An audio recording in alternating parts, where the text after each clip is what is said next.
Hey there, welcome to another edition of Ask Ron. I wanted to answer a question I got earlier today from a local figure competitor, young lady, and she asks, good morning, random question for you. A lot of people have been asking for my nutrition and training services. However, I feel I'm not qualified to do so without the proper nutrition and coaching education.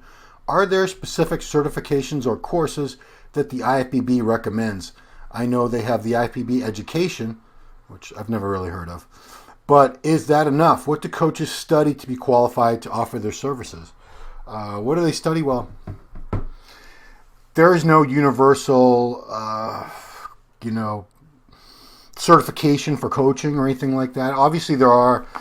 If you want to be a personal trainer, you need to have a certification. There are many different types of certifications to choose from of varying levels. Some of them you can actually just go online, take a course, take a test, I should say, within, I know people who become certified in one day, and some of these people aren't necessarily the brightest bulbs, so they're not that difficult. Then you have other ones that are much more difficult and require going to classes or online classes. At the very least, you have to go through a textbook and then go to one of the testing centers and take a test. Many years ago I was with ACE, which is kind of the McDonald's of personal training certifications. Tons and tons of people were ACE certified. There are other ones. And of course, for nutrition, there are nutrition certifications within all those training certifications. You could also go to college and, get degrees in things like exercise physiology, exercise science, nutrition, things like that, where people with those type of degrees obviously have a little more clout. They have a college degree in the subject. In this industry, in the bodybuilding industry, the percentage of people that are coaching or at least offering various services, especially online, for training nutrition, are not that educated. In fact, some of them have no formal education at all. And that's not to say that some of the people out there doing this aren't extremely well-versed. They're self-taught. They've read many, many books. They've studied under other people who are experts in the field. They have a lot of experience. So it's not necessarily a bad thing that you don't have a degree or a certification from one of the top, let's say, agencies. It would be a good thing, but it doesn't take the place of real world experience. I applaud this woman for actually even questioning the fact, wondering, am I qualified? Because there are a lot of people out there. It's clear that they never asked that question, and the only thing that occurred to them was someone said they'd pay me to write them up a diet or a workout or to coach them or prep them, so I'm gonna do it because there's a demand and I'll meet that demand. As far as coaching, as far as getting people ready for contests, I would never want to. I would feel guilty if I had not at least done it a couple times myself, for one, successfully. And that doesn't mean that you have to be a pro. I've heard people say, well, what titles has he won or she won? That's down to genetics. The top champions in bodybuilding in these other divisions, they're genetically gifted. Some of them aren't as smart as the people they beat, but trust me, some of them don't work as hard as the people they beat. Trust me. They just have much better genetics. Other times they work equally hard and are just as smart, but get much better results because they have better genetics. The knee-jerk reaction with a lot of people is if someone looks really good, they could probably help me look really good. And in some cases that assumption is true. In other cases, it's erroneous. It's just because I know pro bodybuilders. I know people who have won major titles, and I'm not going to say the names, but I would not trust them to coach anybody. I don't think they know how to necessarily tell anyone else how to achieve results. And that's not a knock on them. This is coaches and athletes are in every other sport are two greatly different things. You have coaches who coached and train the athletes, and the athletes are the ones who perform. And we don't expect the athletes to ever move on and become coaches, although some of them do. Some of them try it, and they're terrible at it because they don't know how to work with people. They don't know how to bring out the best in people. They just knew what they needed to do, or they were coached. Even if they weren't coached, a lot of times they just knew what worked for them, and they assumed that would work for everybody, and it doesn't work for everybody because we're not all the same exactly. Are you qualified? Ask yourself this. Can you take a look at somebody's program? Can you look at the way that they train and what they're eating and supplementation, do you feel you're educated enough, either formally or self-educated, to look at all that and then adjust everything so that this person can get much better results? Because if they're coming to you, they're not getting the results that they want. So you should be able to take anybody and improve the quality of their training, the quality of their nutrition, get them training more efficiently, recovering better, eating better, using supplements more wisely, in a manner that's going to make them achieve the results that they want, reach their goals. Doesn't mean you're going to make them win a contest. Maybe you will. But you should be able to bring out the best in them, to help make them the best them they can be.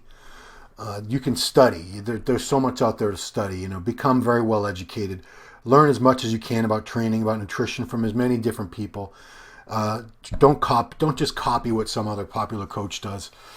It's a plague now, especially with online coaching, that people will copy and paste workouts and diets from other coaches and claim them as their own, and then give those to other people. I've even heard anecdotal stories where people were taking, some well-known coaches' diets and selling them to people for outrageous amounts of money, which I actually find it a little hard to believe anybody would pay $800 for a diet, but maybe someone's that dumb, or they have that kind of money to burn. I don't know. So, are you qualified? Do you have knowledge and experience? That's the bottom line. Do you have enough knowledge, experience where you can help other people, and not just genetically gifted people, but average everyday people? People who have average genetics, who, they don't have the luxury of sitting around all day and eating and sleeping when they're not at the gym. People that have to work, people that might be going to school as well, people that have children to care for, maybe they have elderly parents they're caring for, responsibilities, because those are challenges, and you'd have to help those people figure out, where do I get my meals in? Where do I get my workouts in? Where do I get my sleep in? To get them the best possible results given their circumstances and their responsibilities and duties. Maybe you are that person. Maybe you're ready for it now.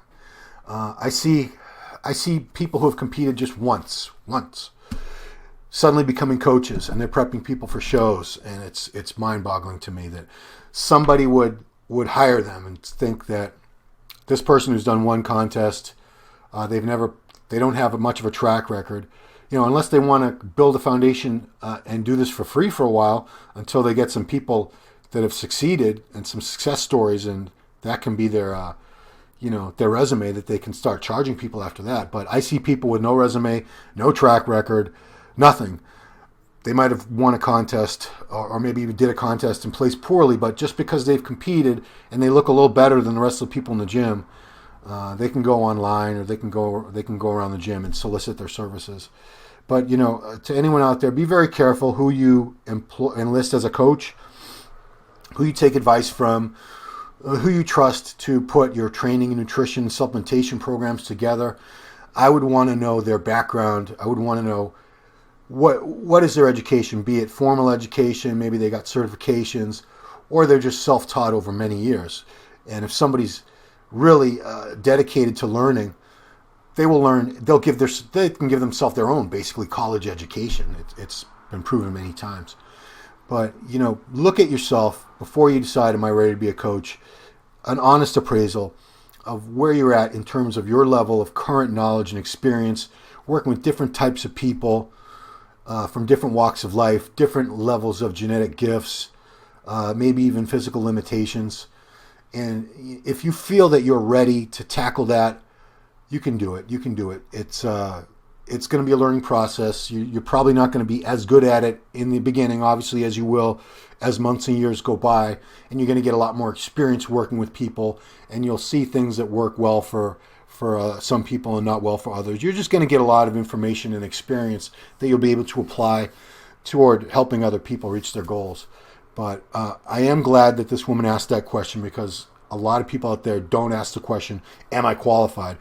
If they can do it, if people are asking them to do it, or if they just feel like they want to make some extra money, they don't even ask themselves if they're qualified. They just go ahead and do it.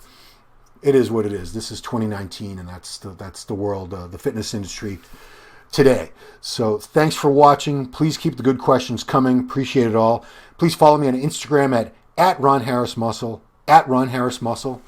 And that is all. Thanks for watching. Bye-bye.